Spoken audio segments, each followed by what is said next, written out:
जय हिंद दोस्तों भारत को एक ऐसा खजाना हाथ लगा है जिससे हम आने वाले सालों में चीन को तगड़ी टक्कर दे सकते हैं। साथ ही साथ भारत दुनिया में सुपर पावर बनकर भी उभर सकता है। जैसे आज के समय में जिस देश के पास तेल के भंडार होते हैं वो देश अमीर बन गया है, वैसे ही आने वाले वक्त में जिस देश के पास ये व्हाइट गोल्ड होगा वो देश दुनिया में पावरफुल बन सकता है। दोस्तों इस खजाने का नाम है लिथियम। दरअसल हाल ही में जियोलॉजिकल सर्वे ऑफ इंडिया ने कहा है कि देश में पहली बार जम्मू कश्मीर के रियासी जिले में लिथियम के भंडार पाए गए हैं।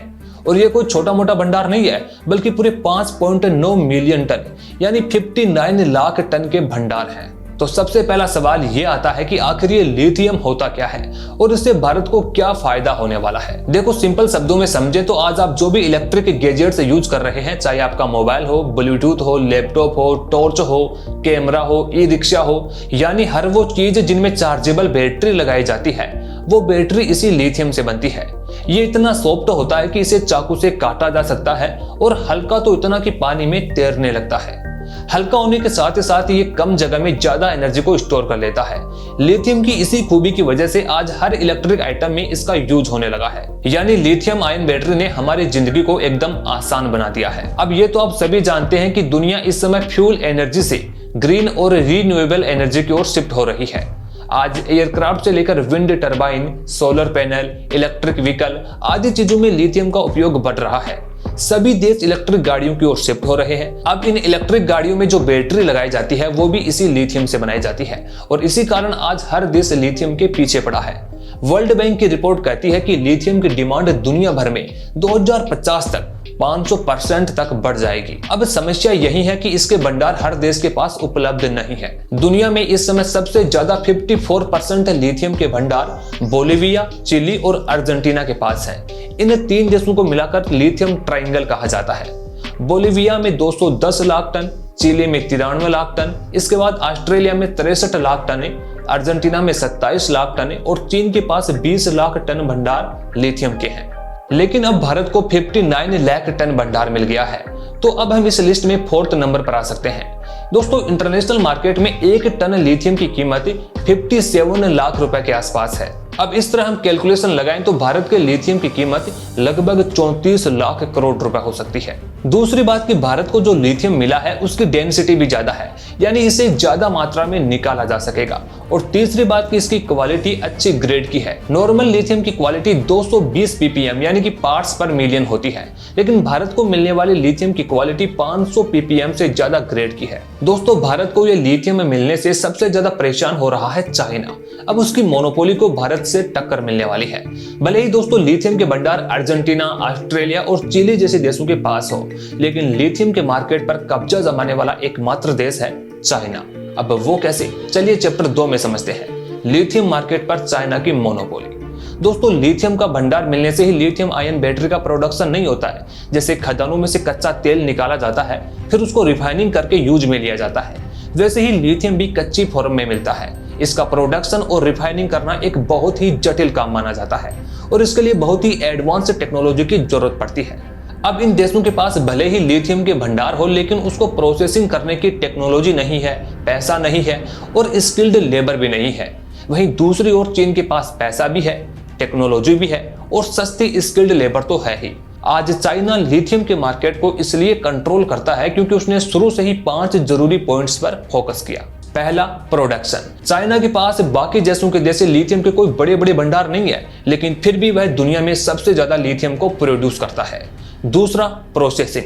लिथियम को रिफाइन और प्रोसेसिंग करने के मार्केट में चीन का 58% का कब्जा है। दुनिया भर में ज्यादातर चाइनीज कंपनी ही लिथियम को रिफाइन, प्रोसेसिंग करने वाली टेक्नोलॉजीज पर कंट्रोल रखती है। तीसरा है इन्वेस्टमेंट। चीन ने दुनिया भर की लिथियम खदानों में भारी निवेश किया हुआ है। रिपोर्ट के अनुसार उसने लगभग 16 अरब डॉलर का इन्वेस्टमेंट किया हुआ है। बोलिविया और ऑस्ट्रेलिया की लिथियम खदानों में भी ज्यादातर हिस्सेदारी चाइनीज कंपनियों की ही है। फोर्थ है इलेक्ट्रिक व्हीकल मार्केट। इस समय इलेक्ट्रिक व्हीकल के लिए चीन दुनिया का सबसे बड़ा मार्केट है। आज दुनिया भर में इस्तेमाल होने वाली हर 10 लिथियम बैटरी में से 4 का इस्तेमाल केवल चाइना में होता है। दुनिया भर में इस्तेमाल होने वाली लिथियम बैटरी का 80% प्रोडक्शन चाइना में होता है। इसके बाद वह 7% अमेरिका में बनी होती है, बाकी की 13% बाकी दुनिया के और देशों में बनती है।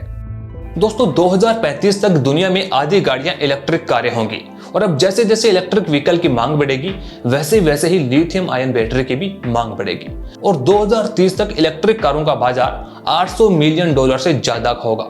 ऐसे में आप सोचकर देखिए कि इतने बड़े मार्केट को अकेला चाइना कंट्रोल करेगा। चीन का 5वां पॉइंट है पॉलिसी। चीन की गवर्नमेंट ने लिथियम इंडस्ट्री को डेवलपमेंट करने के लिए कई सारी नीतियां बनाई है, जैसे कि इलेक्ट्रिक वाहन खरीदने पर और लिथियम प्रोसेसिंग करने पर प्रोड्यूसर्स को सब्सिडी देना। अब दोस्तों चीन ने कोई रातों रात इस मार्केट पर कब्जा नहीं किया है। आज से 20 साल पहले ही चीन ने दुनिया की इस नस को पकड़ लिया कि आने वाला मार्केट इलेक्ट्रिक व्हीकल का होने वाला है। चीन ने 2001 से ही अपने प्लान पर काम करना शुरू कर दिया था। 2002 से इलेक्ट्रिक कारों के निर्माण में पैसा लगाना शुरू कर दिया था और चीन ने इन 20 सालों में फैक्ट्रियां बनाने के साथ साथ कच्चे माल की भी कमी को दूर करने के लिए ऑस्ट्रेलिया और दक्षिण अमेरिका में लिथियम के खदानों में पैसा लगाना शुरू कर दिया और इसका नतीजा यह निकला कि आज अमेरिका की कंपनियां टेस्ला और एप्पल की फैक्ट्रियां भी चाइना में लगी हुई हैं। एलोन मस्क को तो इस बात का हमेशा डर रहता है कि कल न अमेरिका के रिश्ते चीन से और ज्यादा खराब हो जाते हैं तो उसको सबसे ज्यादा नुकसान हो सकता है।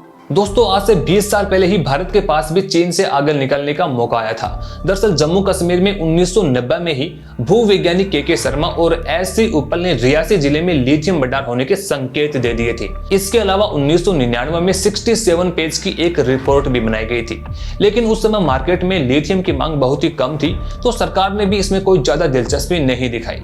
लेकिन दोस्तों अब दोबारा से भारत के लिए वह मौका बना है और इस मौके का फायदा उठाने के लिए भारत को एक बड़े मास्टर प्लान की जरूरत होगी। तो जानते हैं चैप्टर 3 में इंडिया का मास्टर प्लान। दोस्तों अमेरिका के बाद भारत सबसे ज्यादा लिथियम आयन बैटरी को खरीदता है। भारत अपनी लिथियम की डिमांड अभी चाइना, हांगकांग, वियतनाम, अमेरिका और जापान से पूरी करता है।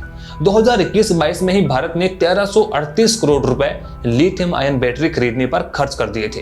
अब बड़ी बात तो यह है कि इसमें 80% लिथियम हम अकेले चाइना से खरीद रहे हैं। भारत को भी इस बात की टेंशन रहती है कि अगर कल ने चाइना के साथ विवाद हो जाता है और उसने लिथियम आयन बैटरी पर रोक लगा दी तो। वहीं दूसरी ओर गवर्नमेंट ने यह भी टारगेट किया है कि 2030 तक देश में चलने वाली 30% कारें, 70% कमर्शियल वाहन और 80% टू व्हीलर्स इलेक्ट्रिक हो जाए। हालांकि इस टारगेट को हासिल करने के लिए गवर्नमेंट काफी समय पहले से ही कोशिश कर रही है। इस भंडार के मिलने से पहले ही भारत इस सेक्टर में आत्मनिर्भर बनने के लिए अर्जेंटीना, चिली, ऑस्ट्रेलिया और बोलिविया जैसे देशों से लिथियम माइंस में हिस्सेदारी खरीदने पर काम कर रहा था। साल 2019 में ही सरकार ने खनिज विदेश इंडिया लिमिटेड नाम से एक कंपनी बनाई थी और ये कंपनी 3 सरकारी कंपनियों को मिलाकर के बनाई गई थी। इसका यही मकसद था कि जिन देशों के पास लिथियम के भंडार हैं उन देशों से ये कंपनी लिथियम और बाकी जरूरी मेटल्स को खरीदकर भारत लाए ताकि भारत एनर्जी के क्षेत्र में आत्मनिर्भर बन सके। और अर्जेंटीना की एक कंपनी के साथ तो भारत ने लिथियम की डील साइन भी कर ली है। इसके अलावा दक्षिण अफ्रीका के देशों ने भी कहा था कि कर्ज के बदले हम भारत को लिथियम देने को तैयार हैं। अब इन्हीं सभी कोशिशों के बीच ही भारत को ये गुड न्यूज भी मिल जाती है। लेकिन दोस्तों इसके साथ चुनौतियां भी काफी सारी जुड़ी हुई है। दरअसल देश में अभी ऐसी कोई फैक्ट्री नहीं है जहां पर लिथियम की प्रोसेसिंग और रिफाइनिंग होती हो। इसके लिए भारत को कुछ जरूरी पॉइंट्स पर फोकस करना होगा। पहला है प्रोसेसिंग। दोस्तों चीन के पास लिथियम के भंडार नहीं है, लेकिन प्रोसेसिंग के दम पर ही वह इस मार्केट पर कब्जा करके बैठा है। लेकिन अब भारत को तो चीन से करीब 4 गुना ज्यादा खुद के भंडार मिल गए हैं, तो इस मामले में हम चीन से सीख सकते हैं। चीन के जैसे ही भारत को भी देश में ही फैक्ट्रियां बनाकर लिथियम की प्रोसेसिंग करनी होगी। दूसरा है स्किल्ड वर्क फोर्स डेवलप करनी होगी। देखिए भारत के पास पैसा भी है और टेक्नोलॉजी भी है, बस यहाँ पर समस्या खड़ी होती है तो स्किल्ड लेबर की। भारत के पास चीन के जैसे सस्ती लेबर तो है, लेकिन वह स्किल्ड नहीं है। अब ये 2-4 दिन में तो तैयार होने वाली चीज है नहीं। इसके लिए गवर्नमेंट को एजुकेशन सेक्टर में ट्रेनिंग प्रोग्राम्स में इन्वेस्ट करना होगा। इसके अलावा जो देश लिथियम प्रोसेसिंग करने में एक्सपर्ट हैं, उन देशों की कंपनियों से पार्टनरशिप की जाए ताकि वो हमें टेक्नोलॉजी और ट्रेनिंग ट्रांसफर कर सकें। इसके अलावा एक शॉर्ट टर्म सॉल्यूशन ये भी है कि लिथियम प्रोसेसिंग की एक्सपर्टीज वाले फॉरेन वर्कर्स को हायर कर लिया जाए ताकि एक बार इस इंडस्ट्री को जंप स्टार्ट मिल जाए। हालांकि लॉन्ग टर्म सॉल्यूशन के लिए हमें डोमेस्टिक वर्क फोर्स को ही स्ट्रॉन्ग करना होगा, तभी इस इंडस्ट्री में हम ग्रोथ कर सकते हैं। दोस्तों तीसरा है अट्रैक्ट इन्वेस्टमेंट। गवर्नमेंट को प्राइवेट प्लेयर्स में इंटरेस्ट जगाना होगा। हालांकि इसके लिए गवर्नमेंट पहले से ही अच्छी कोशिश कर रही है।